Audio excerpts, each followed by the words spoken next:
Shalom, shalom, bom dia! Vamos orar juntos?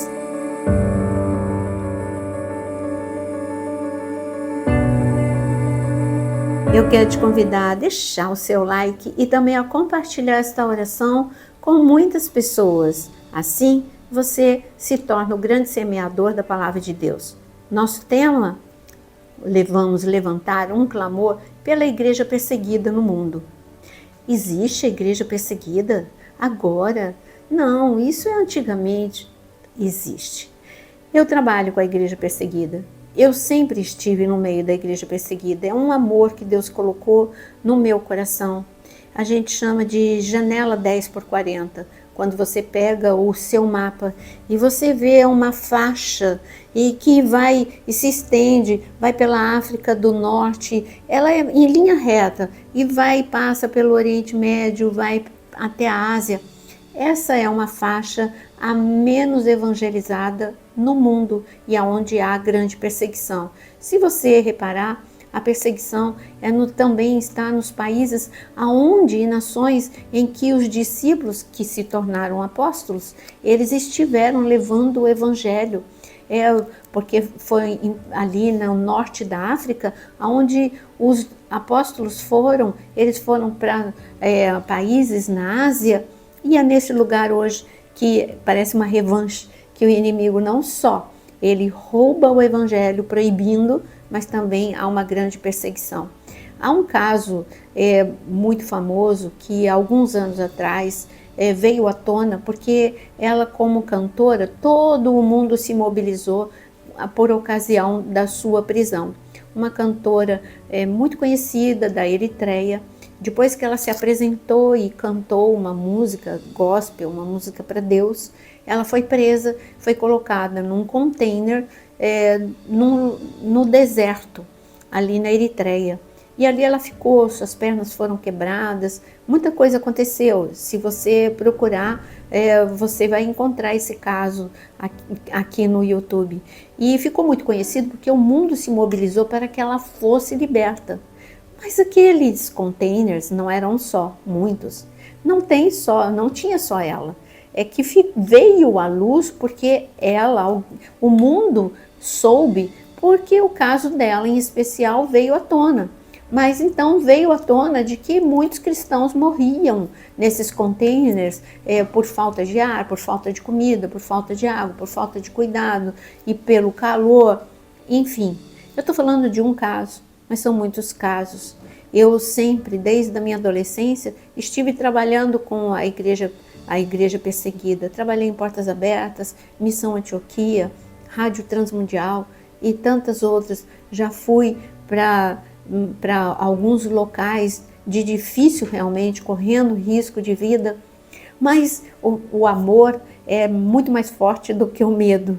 E eu digo para você, e a proteção é maior ainda.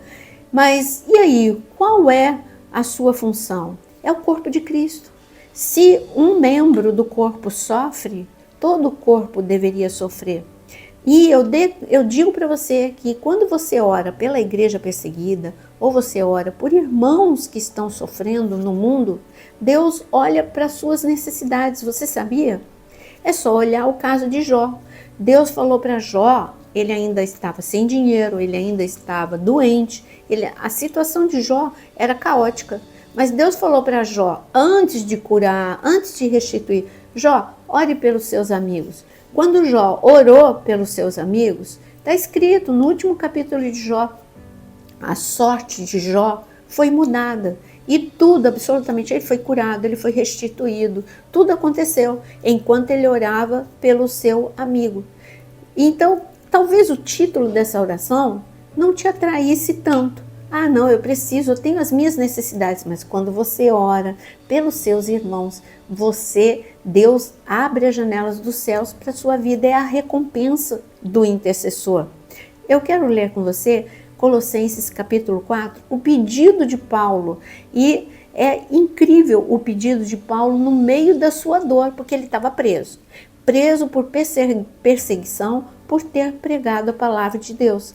Mas mesmo assim, ele orou. E ele orou em Colossenses 4, no versículo 2, Continuem a orar, vigiando em oração, com ações de graças. Ao mesmo tempo, orem também por nós, para que Deus nos abra uma porta à palavra, a fim de falarmos do mistério de Cristo, pelo qual também estou algemado. Orem para que eu torne esse mistério conhecido, como me cumpre fazer. Paulo, a gente poderia dizer que ele é imparável. Ele estava preso e ele estava falando, mas eu quero a oportunidade, eu quero falar do Evangelho. Orem para que eu tenha essa oportunidade ainda de falar, que eu seja liberto para que eu possa falar sobre o Evangelho de Deus. Temos tantos testemunhos lindos, a vida de Ivan Denisovich lá na Rússia, quando era cortina de ferro. Fala até hoje, ecoa às gerações, um testemunho vivo de pessoas que não negam, mesmo que estejam sendo condenadas à morte, mas não negam. E é neste momento que Deus pede para você, tome um tempinho seu para orar por esses irmãos nos países onde o evangelho é proibido, onde eles correm o risco. É o que eu vejo. Você quer saber mesmo?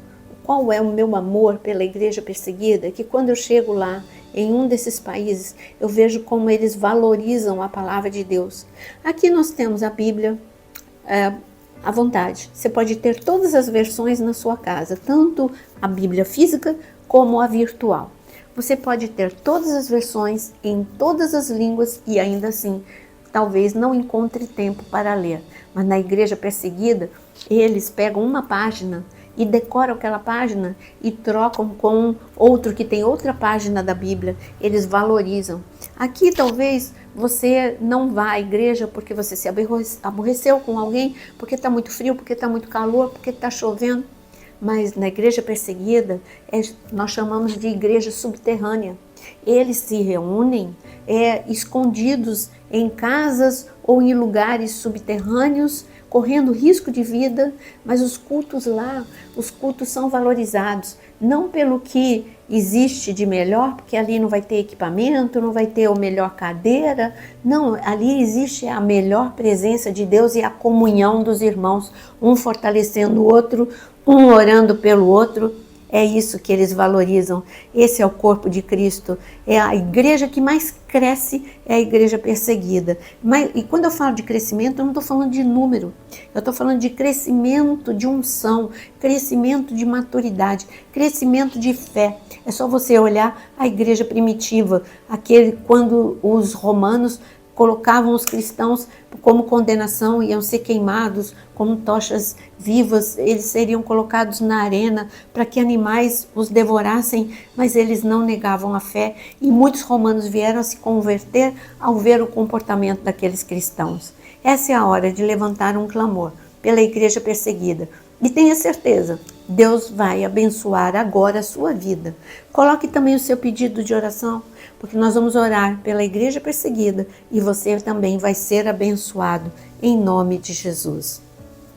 Senhor, Deus poderoso, assim como Paulo, Senhor, pedimos que o Senhor nos dê a oportunidade de falarmos a tempo e a fora de tempo da Tua Palavra.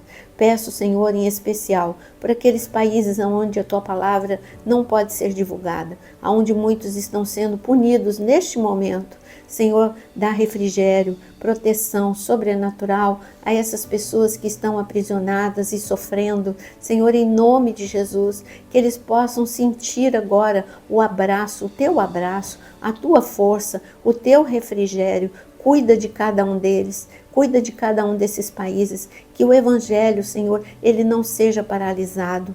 E clamo também por cada pessoa que aqui está orando, por um irmão, por um país, Senhor, que possa também estar recebendo a recompensa sobre a sua vida, que as janelas dos céus estejam abertas sobre a sua vida, que o Senhor te abençoe, que o Senhor te dê graça, que o Senhor te dê força, que o Senhor te coroe com a presença dele, em nome de Jesus. Amém e amém.